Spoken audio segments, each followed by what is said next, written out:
E agora eu converso com o Dr. Samuel Damin, médico neurocirurgião. Tudo bem, doutor? Tudo ótimo, Duda. Então tá bom. Doutor, hoje a gente vai falar sobre um tema que é muito comum, a gente vê muitas pessoas reclamarem, hérnia de disco cervical. Só meu pai operou 3 vezes.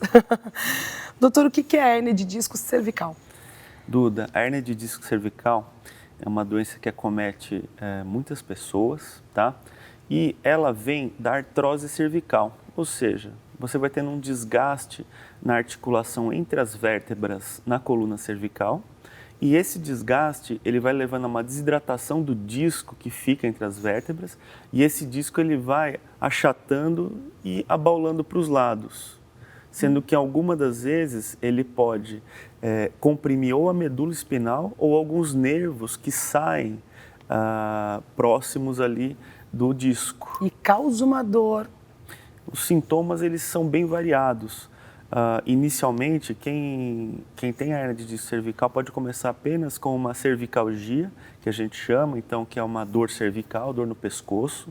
Essa dor no pescoço ela pode evoluir para uma dor que vem para o ombro e para o braço, tá? Que a gente chama de cervicobraquialgia, né? Muitas vezes essa dor ela pode ser em queimação, ela pode ser em choque, e a pessoa pode sentir dormência também, né, em alguma região do braço, do antebraço ou até das mãos.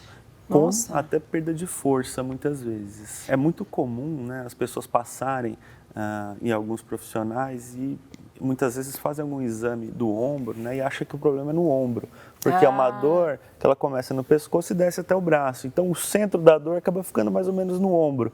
Então, muitas vezes até a pessoa, na hora de referir a dor, fala, minha dor é aqui no ombro. Sim. Né? E, na verdade, ela é uma dor que começa aqui do pescoço e desce até o membro superior. Existem pessoas que elas podem não ter tanta dor, ou às vezes tem só um pouquinho de dor, e elas começam a evoluir com dificuldade de abotoar a camisa ou derruba copo. Então, eles vão perdendo a força nos 4 membros. É uma fraqueza que pode acontecer? Pode acontecer. Né? Quando você tem a compressão da medula, essa fraqueza vai acometer os 4 membros, a pessoa vai ficando um pouco mais rígida, né? E não necessariamente ela vai ter essa dor. Doutor, agora, que tipo de tratamento? A pessoa, vamos falar de quem já está com o problema da hérnia de disco cervical. Que tipo de tratamento é realizado? Em geral, a gente faz orientações, né, com relação à postura, né? Fisioterapia é muito importante para esses pacientes e quem tem dor, a gente acaba tratando com analgésicos, né? E muitas vezes medicações para dor neuropática, né? Que são medicações que agem na dor de compressão nervosa. A pessoa pode, por exemplo, fazer exercícios físicos?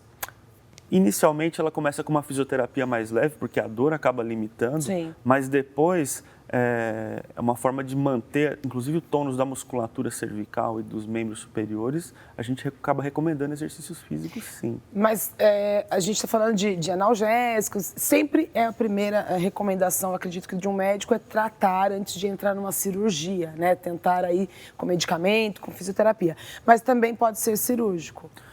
Bom, quando a gente faz o tratamento clínico conservador, né? Então, às vezes a pessoa já tentou fisioterapia, hidroterapia... Até para saber quando é indicado, né? Acupuntura, né? E as medicações, né? Em geral, a gente trata por pelo menos 8 semanas, tá? Em alguns casos, a gente vai até 3 meses tratando, tá? E tem gente que às vezes acaba não querendo operar e tratando por mais tempo, né? Mas esses casos, geralmente, passou 8 a 10 semanas, não melhoraram os sintomas, aí a gente acaba indicando muitas vezes cirurgia, né? Caso haja uma imagem na ressonância magnética que seja compatível com o sintoma, ou seja, que a gente interprete que esteja de fato causando aquele sintoma. O uso excessivo de celular, o uso constante de celular, ele pode causar uma hérnia de disco cervical? Essa é uma pergunta bastante interessante e é um assunto que vem sendo discutido pelos especialistas da área. Então, quando você usa o celular, a questão não é o uso do celular em si, a questão é a postura que você adota para usar o celular.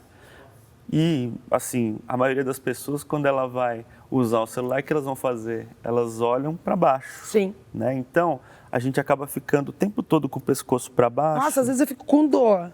Exato, e a gente acaba forçando a musculatura, mas a gente acaba forçando também o quê? As articulações da coluna cervical. Então, Cuidados com o uso do celular incluem principalmente a postura, tá? Então, se for usar o celular, claro, procurar usar por um tempo mais limitado, Sim. então não ficar o dia todo no celular. Mas tá? ter a preocupação com a postura. Se preocupar com a postura, tá? Eventualmente usar ele um pouco mais elevado, procurar olhar sem mexer tanto a cabeça. Eu vejo criança deitar e ficar só com o pescoço assim, com o celular. É impressionante. É um hábito que as crianças têm e os adultos também, né? Eu mesma, às vezes, estou lá, eu fico... Então, a gente tem que tomar cuidado, realmente, com a As postura. crianças dificilmente vão desenvolver alguma coisa porque elas são praticamente, a gente brinca que criança é de borracha, né? Mas elas têm ainda as articulações em desenvolvimento, então tem muitas cartilagens ainda nas próprias vértebras, né? Que elas estão em crescimento, mas a gente ainda não tem nenhum estudo dizendo se isso é ruim ou não para as crianças, mas para os adultos a gente já sabe que é. A gente tem que cuidar mais.